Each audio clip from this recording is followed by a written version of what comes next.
Hello everyone and welcome to Educated STEM. I'm Kate, the founder of Educated STEM, and today we're going to talk about our final video in the series on negotiation, which is on annual performance reviews. So I know what you're thinking, ugh, Kate, they are the bane of my existence. And when that message comes around and you have to get your documents together and you have to prepare it, your heart probably sinks. But I want you to think about this as an opportunity. It's an opportunity to show your value to your supervisor and their superiors and hopefully translate that into a better salary for yourself. So you need to put in a little effort. And I know if you've watched the other videos, anything that is going to get you more money tends to have a little bit of effort on your side. But it will be worth your time if it gets you a nice salary bump. So I want you to consider your manager probably knows what you do. And they probably know what good and bad things have happened all year, but they might forget about it. Unless, of course, they've written you up. If you've written up a letter, they're going to remember that. That is not something that you generally forget. But they might forget some of the really good things that you have achieved. Therefore, it is up to you to remind them of how wonderful you are. And so I need you to think back, and hopefully you do this with plenty of time before your annual review. And start now for next year's annual review to make it easier, because the more you do this, the easier it becomes. What I need you to do is make a note of all of the things that you have achieved, and that you can then make a note of in your performance review.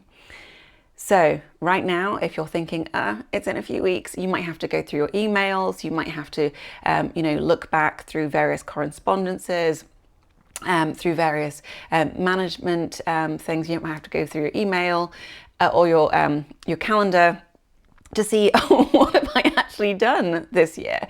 And then moving forward, if you do something that is really cool and deserves to be made a note of, jot that down at the time. Because even if you think, I'll remember that, you won't. And so making the effort now will make it so much easier. It will also really help when you apply for your next job. Don't tell your bosses this is an annual review, but when you apply for your next job, it will help you update your resume or CV. And I would recommend that, yes, you write it down somewhere as this is what I've done this year, but you also might want to include it on your CV as a list of various accomplishments if it's important enough. Because not only will it help you get a pay raise now, it will help you move on in the future. So what things do you want to be included?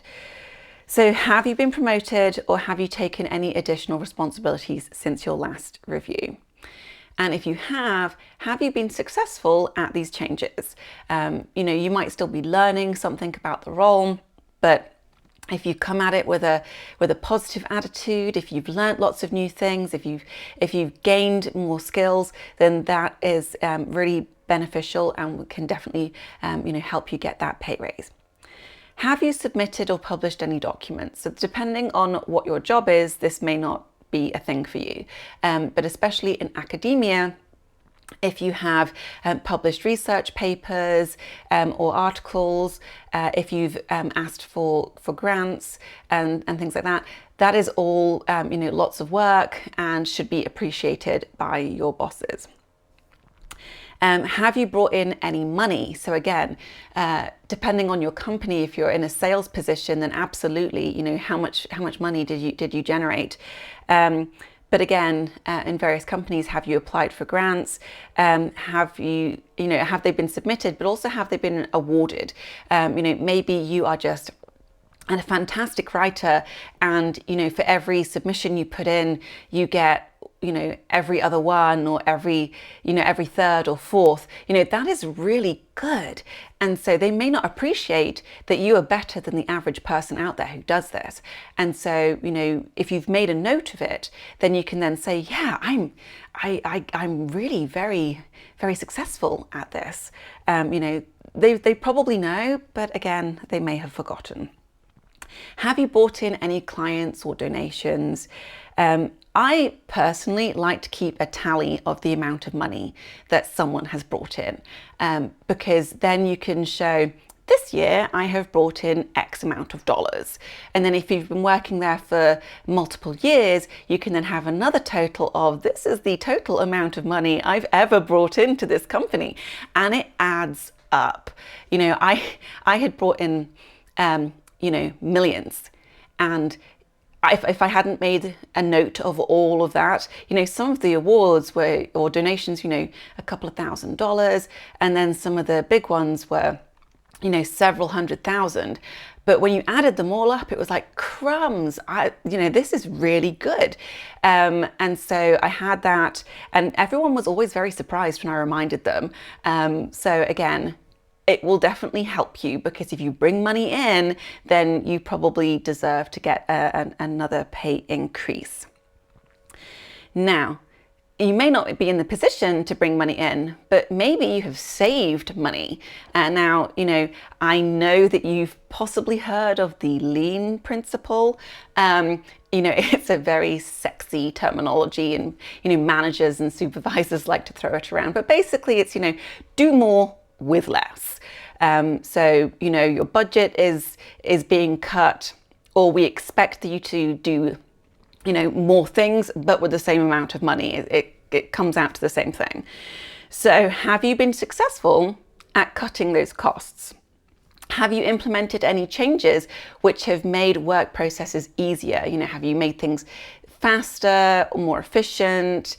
Maybe you've done something which, because it's now more efficient, it therefore saves money for the company. So again, whether you've brought money in or you've saved it, managers tend to really like to be reminded of this. Have you finished any projects? Have you finished them early, and have you finished them either under or on budget? Again, these are wonderful things which will easily help a manager justify giving you another pay raise. Have you done any professional development?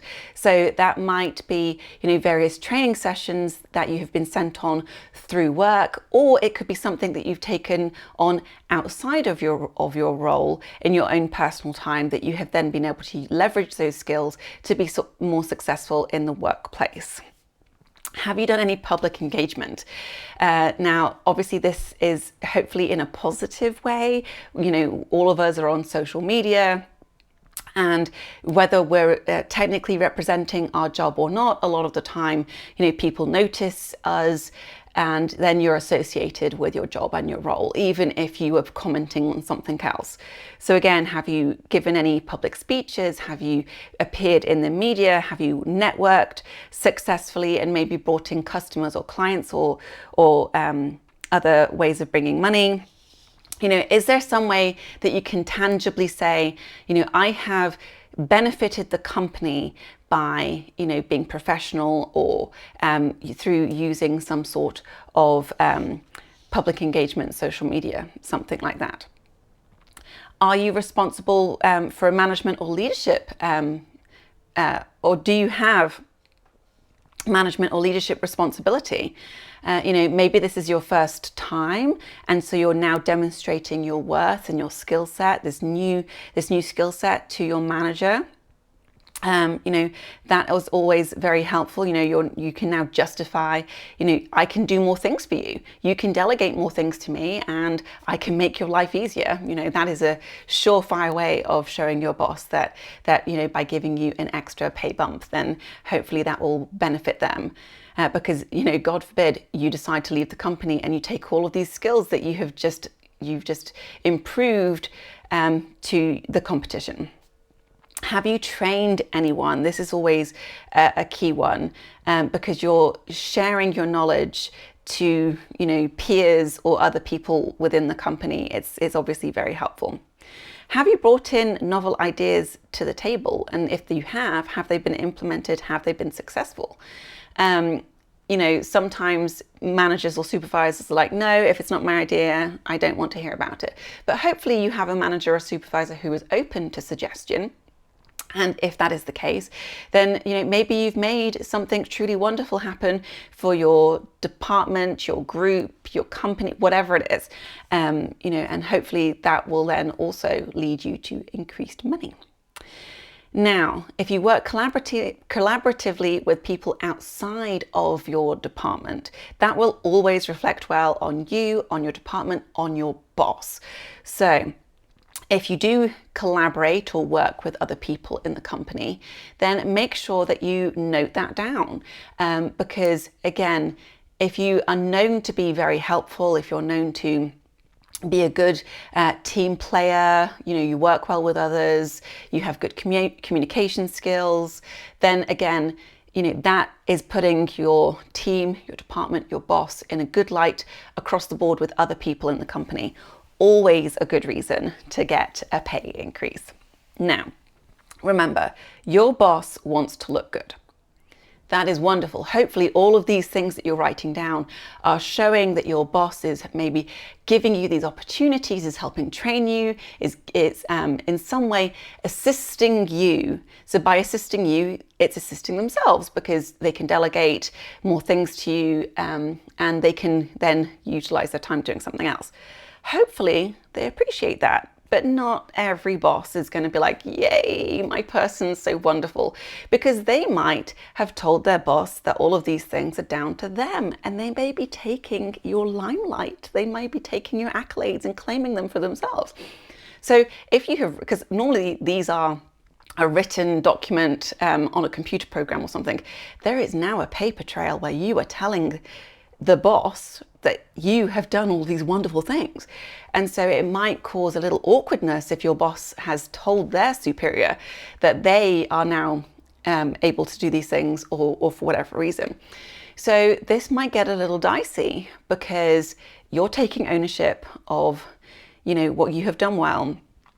And it might go one of two ways. Your boss might be a bit miffed and they might be like, yeah, this isn't working for me. So they might actually penalize you for, blatantly advocating for yourself and writing these things down. And I hope that doesn't happen, but I know it does. Alternatively, you might then get the attention of their superior and they're like, oh, maybe we need to give opportunities to that person and not their boss. So you never know how it's going to be.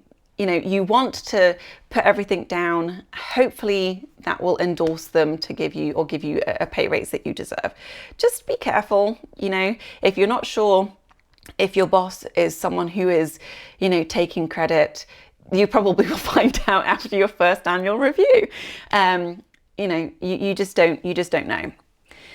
If you're offered a title change, you may want to ask them how it will affect your next review or your next pay raise, because some companies will then say, oh, you're in your first year of that title, you don't get another pay raise, or you get a minimal amount because you're in a new job, you're learning new things.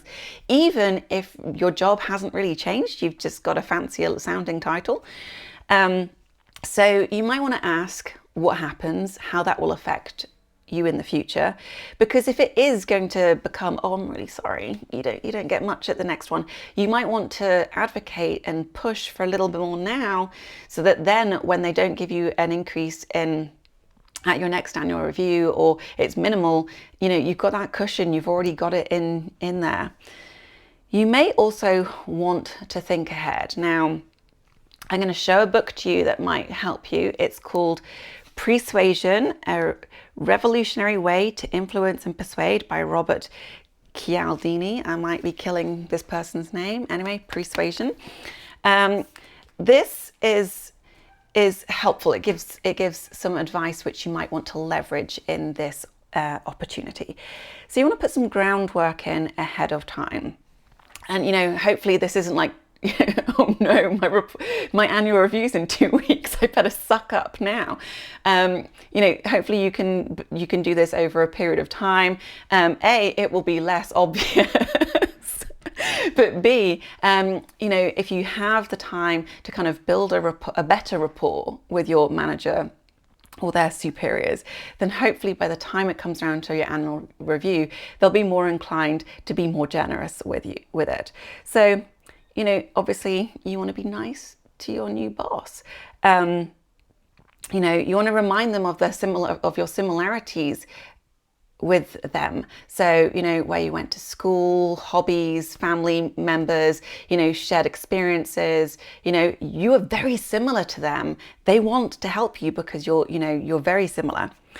You might want to mirror things about them. So if they wear certain colors, if they wear their hair a certain way, makeup a certain way, if they have certain, body mannerisms or phrases or other things, then if you kind of emulate that back to them, repeat it back to them, again, it's sending the message, I'm really similar to you, so you really ought to like me. And again, if they like you, they're more likely to show you that in a financial way.